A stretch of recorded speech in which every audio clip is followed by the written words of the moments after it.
আপনার মালিকানাধীন জমিতে অন্য কেউ নামজারি করে নিলে করণীয়। মকবুল এই জমিটির মালিক। সে এই জমিটিতে চাষাবাদ করার মাধ্যমে তার জীবিকা নির্বাহ করছে। একই সাথে সে দীর্ঘ 18 বছর যাবৎ এই জমিটিতে শান্তিপূর্ণভাবে ভোগ দখল করে আসছে। কিছুদিন পূর্বে সে ভূমি অফিসে যায় তার এই জমিটির খাজনা দেওয়ার জন্য, কিন্তু ভূমি অফিস থেকে তার এই জমিটিতে খাজনা নিতে অস্বীকৃতি জানায়। ভূমি অফিস থেকে বলা হয় লোকমান নামের এক ব্যক্তি এই জমিটিতে তার নিজের নামে নাম জারি করে নিয়েছে, সুতরাং ভূমি অফিস এখন আর এই জমিটিতে মকবুলের খাজনা নিতে পারবে না। এই কথা শুনে মকবুল খুব চিন্তায় পড়ে গেল, কেননা এটি মকবুলের একমাত্র চাষের জমি।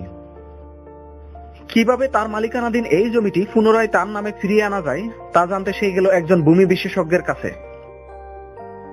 ভূমি অফিসের কিছু অসাধু কর্মকর্তাদের মাধ্যমে সাধারণ মানুষের মালিকানাধীন এবং নামজারিকৃত জমিতে মূল মালিকের নাম কেটে উক্ত জমিতে তাদের নাম অন্তর্ভুক্ত করে দেয়। এতে করে সহজ সরল সাধারণ মানুষগুলো ব্যাপক হয়রানির মধ্যে পড়ে যায়। তো চলুন এখন আমি দেখাবো আপনার জমি অন্য কেউ নামজারি করে নিলে কিভাবে উক্ত নামজারি বাতিল করে পুনরায় আপনার নাম অন্তর্ভুক্ত করবেন। এজন্য মকবুলকে প্রথমেই সহকারী কমিশনার ভূমি বা অ্যাসিলেন্ট বরাবর নামজারি বাতিলের জন্য একটি লিখিত আবেদন করতে হবে। উক্ত আবেদনপত্রে বাদী এবং বিবাদীর নাম, এছাড়া বিবাদমান জমির তফসিল এবং ভূমি অফিসের কোন সিদ্ধান্তের ফলে মকবুলের স্বত্ব ক্ষতিগ্রস্ত হয়েছে এবং কিভাবে মকবুলের স্বত্ব ক্ষতিগ্রস্ত হয়েছে তার বিবরণ থাকতে হবে। আবেদনপত্রের সহিত প্রয়োজনীয় কোর্ট ফি সংযুক্ত করতে হবে। এছাড়া উক্ত আবেদনপত্রের সাথে মকবুলের উক্ত জমিতে মালিকানার যে প্রমাণস্বরূপ দলিলপত্র ও খতিয়ানের ফটোকপিগুলো আছে সেগুলো প্রদান করতে হবে। এবার মকবুলকে উক্ত নামজারি বাতিলের আবেদনপত্রটি এবং সমস্ত প্রাসঙ্গিক কাগজপত্রগুলো একত্রে সংশ্লিষ্ট ভূমি অফিসে জমা দিতে হবে। ভূমি অফিসের কর্মকর্তারা মকবুলের আবেদনটি গ্রহণ করার পর সেখান থেকে তারা মকবুলকে একটি মিস কেস নম্বর দিবে। পরবর্তীতে অ্যাসিলেন্ট মকবুলের নামজারি বাতিলের আবেদনপত্রটি দেখে প্রাথমিক সত্যতা পেলে আবেদনটি গ্রহণ করবেন। আর যদি আবেদনের প্রাথমিক সত্যতা না পায় তবে মকবুলের আবেদনটি খারিজ করে দিবে।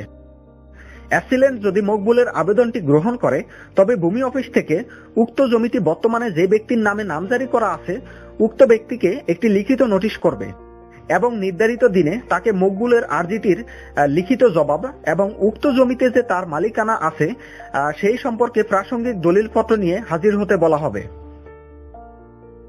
এবার নির্দিষ্ট হাজিরার দিন অ্যাসিলেন্ট উভয় পক্ষের বক্তব্য শুনবেন এবং উভয় পক্ষের মালিকানার কাগজপত্রগুলো পর্যালোচনা করে দেখবেন। উভয় পক্ষের দলিলপত্রগুলো দেখার পর এবার অ্যাসিলেন্ট যদি প্রয়োজন মনে করে তাহলে তহসিলদার অথবা সার্ভেয়ারকে বিবাদমান জমিতে সশরীরে জরিপ করার জন্য নির্দেশ প্রদান করবেন। অ্যাসিলেন্টের আদেশের ভিত্তিতে তহসিলদার অথবা সার্ভেয়ার বিবাদমান জমিতে সশরীরে জরিপ কার্য পরিচালনা করবেন।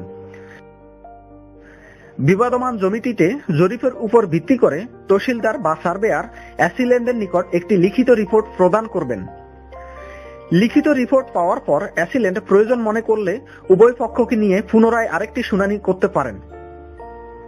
চূড়ান্ত শুনানি শেষে অ্যাসিলেন্ট উভয় পক্ষের দলিলপত্র এবং সার্ভেয়ার কর্তৃক প্রতিবেদনের উপর ভিত্তি করে রায় প্রদান করবেন।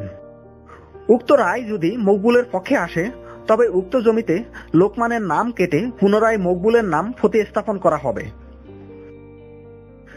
এভাবেই মকবুল তার জমিতে অন্য কোনো ব্যক্তির নাম কেটে তার নিজের নাম নামজারিতে অন্তর্ভুক্ত করলেন। তো আশা করি বিষয়টি আপনারা বুঝতে পেরেছেন। আপনাদের সবাইকে ধন্যবাদ। আল্লাহ হাফেজ।